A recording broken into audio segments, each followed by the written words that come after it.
একই সময় একই স্থানে বিএনপি ও যুবদলের সমাবেশের ঘোষণায় ঝালকাঠির রাজাপুর উপজেলায় ১৪৪ ধারা জারি করেছে স্থানীয় প্রশাসন। ১২ আগস্ট মঙ্গলবার রাতে রাজাপুর উপজেলা নির্বাহী কর্মকর্তা রাহুল চন্দ এই ১৪৪ ধারা জারি করেন। ১৩ আগস্ট বুধবার বিকেল ৩টায় উপজেলা পরিষদ মার্কেট চত্বরে এ সভা হওয়ার কথা থাকলেও দুপ গ্রুপের উত্তেজনার কারণে ১২ আগস্ট মঙ্গলবার রাতে ১৪৪ ধারা জারি করেন উপজেলা প্রশাসন। মঙ্গলবার রাত ১০টা থেকে বুধবার রাত ১২টা পর্যন্ত সভাস্থল আশেপাশে ১৪৪ ধারা বলবৎ থাকবে বলে জানিয়েছেন রাজাপুর উপজেলা নির্বাহী কর্মকর্তা রাহুল চন্দ।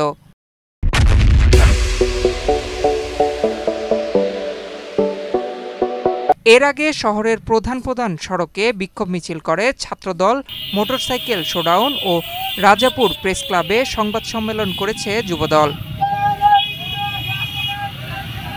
জানা গেছে, জুলাই গণঅভ্যুত্থান বর্ষপূর্তি উপলক্ষে রাজাপুর উপজেলা পরিষদ মার্কেট চত্বরে উপজেলা বিএনপির আয়োজনে র্যালি ও সমাবেশের আয়োজন করে বিএনপির একটি অংশ। অপরদিকে রাজাপুর উপজেলা যুবদলের প্যাডে দেওয়া দাওয়াতপত্রে একই স্থানে পাল্টা সমাবেশ ডাকা হয়। রাজাপুর উপজেলা নির্বাহী কর্মকর্তা রাহুল চন্দ্র জানান, কাউকেই লিখিত অনুমতি দেওয়া হয়নি, দুপক্ষই আমাদের অবহিত করেছে। আইনশৃঙ্খলা পরিস্থিতি অবনতির আশঙ্কায় ১৪৪ ধারা জারি করা হয়েছে।